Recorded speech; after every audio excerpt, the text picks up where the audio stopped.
యోహాను సువార్త 19వ అధ్యాయము 26వ వచనం 27వ వచనం చదువుదాం. యోహాను సువార్త 19వ అధ్యాయము 26వ వచనము 27వ వచనం చదువుదాం. యేసు తన తల్లియు తాను ప్రేమించిన శిష్యుడును దగ్గర నిలుచునుట చూచి, అమ్మా, ఇదిగో నీ కుమారుడు అని తన తల్లితో చెప్పెను. తర్వాత శిష్యును చూచి, ఇదిగో నీ తల్లి అని చెప్పెను. ఆ గడియ నుండి ఆ శిష్యుడు ఆమెను తన ఇంట చేర్చుకొనెను. ఇక్కడ చదువుకున్న వాక్యమును గమనిస్తే, యేసు ప్రభు వారు శిలువ మీద ఉండి పలుకుతున్న మూడో మాట. ఈ యొక్క మూడో మాట చాలా ప్రాముఖ్యమైనది. ఈ యొక్క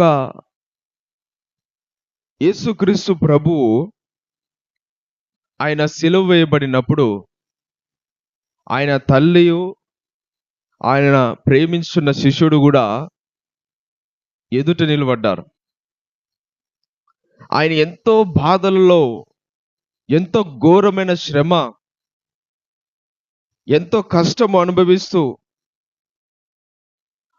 ఆ యొక్క మరణ పాయములో ఉన్నా కూడా, ప్రజల పాపాల కోసం ఆయన మరణిస్తున్న స్థితిలో కూడా, అంత భయంకరమైన బాధ అనుభవిస్తున్నా కూడా ఆ శిలువ మీదనే ఉండి తన తల్లిని జ్ఞాపకం చేసుకుంటున్నాడు. చూడండి ఎంత ఒక బాధ్యత కలిగి ఉన్నాడు. ఒక కుటుంబం పట్ల ఆయనకి ఎంతో బాధ్యత ఉన్నది. ఎంత బాధ ఉన్నా సరే గాని, ఎంత శ్రమ ఉన్నా సరే గాని, తన తల్లిని మరి ఒక బాధ్యత కలిగి ఒక శిష్యునికి అప్పగిస్తున్నాడు. బైబిల్ గ్రంథంలో దేవుడు కూడా 10 ఆజ్ఞలు ఇచ్చేటప్పుడు, నీ తల్లిని నీ తండ్రిని సన్మానించాలి, అప్పుడు నువ్వు దీర్ఘాయుష్మంతుడు అవుతావు, నీ దేశంలో నీ క్షేమము కలుగుతున్నదని ఆయన దేవుడు కూడా మరి 10 ఆజ్ఞలలో ఈ యొక్క ఆజ్ఞ చెప్తాడు. అందుకనే ఇక్కడ చూడండి, ఆయన ఎంత బాధలో ఉన్నప్పుడు కూడా ఆయన తల్లిని మాత్రము మర్చిపోకుండా, కుటుంబ బాధ్యతని మర్చిపోకుండా, ఆమె యొక్క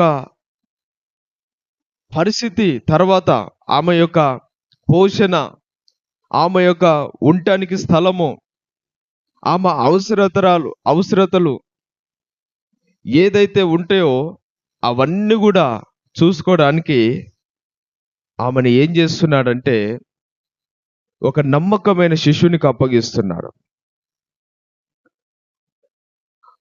ఒక నమ్మకమైన శిష్యుడు. ఇక్కడ ఏముందంటే, తాను ప్రేమించిన శిష్యుడును, యేసు ప్రభు ఎంతగానో ప్రేమించిన శిష్యుడు, యేసు ప్రభు రొమ్మును ఆనుకున్నవాడు,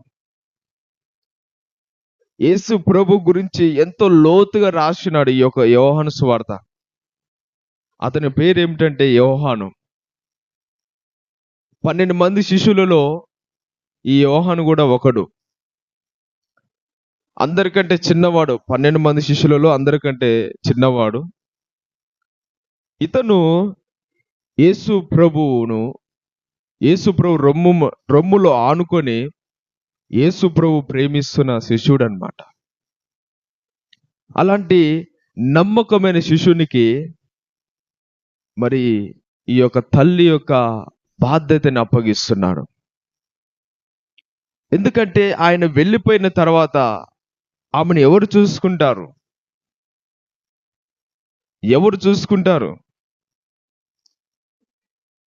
ఎవరన్నొకరు చూసుకోవాలి. ఎందుకంటే ఆమె మరి ఎక్కడ ఉండాలో, ఆమె యొక్క పోషణ, ఆమె యొక్క అవసరత అదంతా ఉంటుంది గనుక అతని యొక్క శిశువునికే అప్పగిస్తున్నాడు, యోహానుకు. ఏమంటున్నాడు? అమ్మా, ఇదిగో నీ కుమారుడు అని తన తల్లితో చెప్పెను. తర్వాత శిష్యుని చూచి, ఇదిగో నీ తల్లి అని చెప్పెను. ఆ గడియ నుండి ఆ శిష్యుడు ఆమెను తన ఇంట చేర్చుకొనెను. ఎప్పుడైతే యేసు ప్రభు, అమ్మా ఇదిగో నీ కుమారుడు, ఇతడే నీ కుమారుడిక, యోహాను ఈమె నీ తల్లి అని చెప్పగానే ఆమెను ఆ రోజు నుంచంట యోహాను మరియమ్మను ఆయన ఇంట చేర్చుకున్నాడు. ఆమెకి ఏ అవసరత ఉన్నా కూడా తీర్చినాడు. ఒక కుమారునిగా ఆ యొక్క యోహాను బాధ్యత వహించి ఆమెకున్న అవసరతలు, అక్కర్లు ఉండటానికి ఆ యొక్క తన ఇంటిలోనే స్థలం ఇచ్చి ప్రతి ఒక్కటి కూడా చూసుకున్నాడు. చూడండి ఎంత గొప్ప బాధ్యత కలిగి ఉన్నాడు. అంత వేదనలో, అంత బాధ అనుభవిస్తున్నా కూడా మరి తన తల్లిని మర్చిపోవట్లేదు. ఈరోజు దేవుని యొక్క వాక్యం ఏం సెలవిస్తుందంటే, తల్లిని తండ్రిని సన్మానించాలి. ఏ స్థితిలో ఉన్నప్పుడు కూడా, ఏ బాధలలో ఉన్నప్పుడు కూడా మన తల్లిదండ్రులు మర్చిపోవద్దని దేవుని యొక్క వాక్యం సెలవిస్తుంది. ఎందుకంటే ఈరోజు వాళ్ళు ఒక ముసలితనానికి వచ్చినారు. ఈరోజు నువ్వు వారిని సరిగా చూసుకోకపోతే రేపటి నాడు నిన్ను కూడా నీ యొక్క పిల్లలు సరిగా చూసుకోరు. ఈరోజు నువ్వు వారి పట్ల ఏ విధంగా వ్యవహరిస్తే, ఏ విధంగా అయితే కఠినంగా ఉంటున్నావో, ఏ విధంగా అయితే బాధ పెడతావో, హింస పెడతావో, దూషిస్తావో, హేళన చేస్తావో, రేపటి నాడు నీ పిల్లలు కూడా అదే విధంగా చేస్తారు. నువ్వు ఈరోజు ఏ విత్తనం అయితే విత్తుతున్నావో రేపు అదే పంట నువ్వు కూడా కోస్తావు. కాబట్టి నువ్వు అలాంటి స్థితిలోకి వెళ్ళొద్దంటే నీవు నీ తల్లిదండ్రుల్ని సన్మానించాలి. బైబిల్ చెప్తుందండి, నీవు నీ తల్లిదండ్రులను సన్మానించాలి. అప్పుడు మాత్రమే నువ్వు దీర్ఘాయుష్యవంతుడు అవుతావు. నీ దేశంలో నువ్వు క్షేమము కలిగి ఉంటావు. నీ ఆయుష్ పెరగాలన్నా, నువ్వు నీ దేశంలో క్షేమముగా ఉండాలన్నా, సంతోషంగా ఉండాలన్నా, ఆనందంగా ఉండాలన్నా, అన్ని విషయాలలో ఆశీర్వదించబడాలన్నా కూడా తల్లిదండ్రుల దీవెన కూడా కావాలి. వాళ్ళని దుఃఖపెట్టి, వాళ్ళని బాధ పెట్టి, వాళ్ళని సరిగ్గా చూసుకోకుండా వాళ్ళని ఎక్కడనో పెట్టి ఉంటే మరి అది మన క్షేమం కాదు. ఇంకొంతమంది అయితే తల్లిదండ్రుల మాట వినరు. తల్లిదండ్రులు ఎంత చెప్తున్నా కూడా వినకుండా ఇష్టానుసారంగా జీవించే పిల్లలు ఉంటారు. వద్దు, అలాంటి చోటుకు వెళ్ళకు, వ్యర్థమైన తినకు, తాగకు, చూడకు అని ఎంత చెప్తున్నా కూడా వినకుండా వారు అలాంటి వ్యర్థమైన బానిసత్వానికి, వ్యర్థమైన వాటికి బానిసలయ్యి ఎంతో దుఃఖము, వేదన తెచ్చుకుంటారు. వాళ్ళు అనుభవించడే కాకుండా ఆ చెడ్డ పేరు తల్లిదండ్రులు కూడా తెస్తారు. అందుకని ఈరోజు తల్లిదండ్రులను సన్మానించాలి. అంటే వారిని మంచిగా చూసుకోవాలి, వారిని ఆదరించాలి, వారిని బలపరచాలి. చాలా మంది ఏం చేస్తారంటే తల్లిదండ్రుల్ని చూసుకోకుండా ఒక భారమైతున్నది అన్నట్లుగా, ఒక భారమైనట్లుగా వాళ్ళు ఏం చేస్తారంటే తల్లిదండ్రుల్ని ఒక అనాథ ఆశ్రమంలో వదిలిపెడతారు. అనాథ వృద్ధాశ్రమంలో వదిలిపెడతారు తల్లిదండ్రుల్ని. ఎంత భయంకరమో చూడండి ఇది. వాళ్ళకి ఏమన్నా లేదా అంటే అన్నీ ఉన్నాయి. తల్లిదండ్రులు సంపాదించిన ఆస్తినే, తల్లిదండ్రులు సంపాదించిన వన్నీ కూడా అనుభవించినారు. కానీ చివరికి వాళ్ళని ఏం చేసినారంటే తల్లిదండ్రులనే మళ్ళీ తీసుకుపోయి ఎవరు లేరన్నట్టుగా, ఒక దిక్కు ఏది లేదన్నట్టుగా, పిల్లలు లేరన్నట్టుగా, కొడుకులు బిడ్డలు లేరన్నట్టుగా తీసుకుపోయి అనాథ ఆశ్రమంలో విడిచిపెడతారు. ఎందుకంటే మేము చూసుకోలేము, మాకెన్నో పనులుంటాయి, మాకెన్నో బాధలున్నాయి, మా మా జాబు, మా పనులు బట్టి, మా కుటుంబాన్ని బట్టి మేము చూసుకోలేకపోతున్నామని అనాథాశ్రమం వెళ్ళిపెడతారు. ఇది ఎంత భయంకరమో చూడండి. ఇలాంటి వారు దీర్ఘాయుష్మంతులు కాలేరు, ఎప్పుడు కూడా వర్ధిల్లరు. ఈరోజు నువ్వు ఆ విధంగా వదిలిపెడుతున్నావు అంటే రేపన్నాడు నీ పిల్లలు కూడా నిన్ను వదిలిపెట్టవచ్చు ఆ విధంగా. అందుకని ఈరోజు యేసుప్రభువు అలా వదిలిపెట్టలేదు. ఒక నమ్మకమైన శిష్యునికి అప్పగించినాడు తన తల్లిని. ఆ రోజు నుంచి ఆ యోహాను ఆమెను తన ఇంట చేర్చుకొని ఆమెకి ఏ అవసరతలను కూడా తీర్చి ఆమెను ఆదరించి మాట్లాడి మంచిగా చూసుకున్నాడు. ఈరోజు ప్రతి ఒక్కరు కూడా ఆ విధంగా ఉండాలి.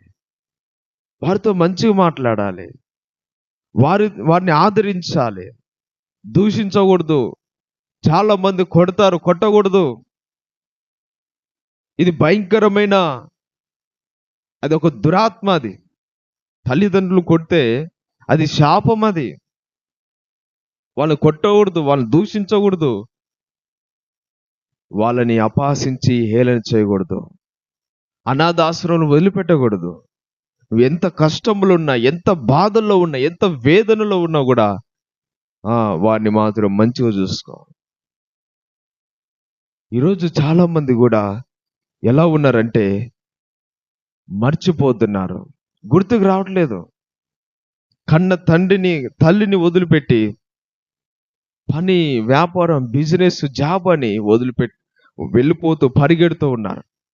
కానీ యేసుప్రభు మాత్రము ఆయనకి ఎంత బాధ ఉన్నా కూడా, ఎంత శ్రమ అనుభవిస్తున్నా కూడా తన తల్లిని మర్చిపోకుండా ఆ తల్లిని ఒక నమ్మకమైన శిష్యునికి అప్పగిస్తున్నారు. ఈరోజు ఎంతమంది ఉన్నారు కుటుంబ సమస్యను బట్టని సొంత తల్లిదండ్రులను కూడా ఎక్కడో విడిచిపెట్టి వాళ్ళ యొక్క అవసరత తీర్చకుండా వారిని ఎంతో ఇబ్బందులు పెట్టేవారు ఉన్నారు. కాబట్టి అలా ఉండకూడదు. అలా ఉంటే మనము దీర్ఘాయుష్మంతులు కాలేము. అలా ఉంటే మనం క్షేమం ఉండదు. నువ్వే పని చేసినా క్షేమం ఉండదు, నువ్వే వ్యాపారం చేసినా క్షేమం ఉండదు, నీ జీవితంలో క్షేమమే ఉండదు. ఈరోజు నువ్వు ఏ విత్తనం అయితే విత్తుతున్నావో అదే పంట కూడా కోస్తావు. కాబట్టి ఈరోజు యేసు ప్రభు సిలువలో పలుకుతున్న మూడో మాట ఏంటంటే, అమ్మా ఇదిగో నీ కుమారుడు అని తన తల్లితో చెప్పాను. చూడండి ఎంత మంచి గొప్ప బాధ్యత కలిగి ఉన్నాడో. కాబట్టి ఈరోజు మనం కూడా మన తల్లిదండ్రుల్ని మంచిగా చూసుకుందాము. వారిని ప్రేమతో పలకరించి, వాళ్ళని ఆదరించి, వాళ్ళని బలపరిచి, ఏ స్థితిలోనైనా కూడా మన వల్లే వారిని కూడా ప్రేమించి వారిని మంచిగా చూసుకుంటే దేవుడు ఇంకా మనల్ని ఎంతైనా దీవించి ఆశీర్వదిస్తాడు. కాబట్టి అట్టి విధంగా ఉందాము. దేవుడి మాటలు దీవించును గాక. ఆమేన్.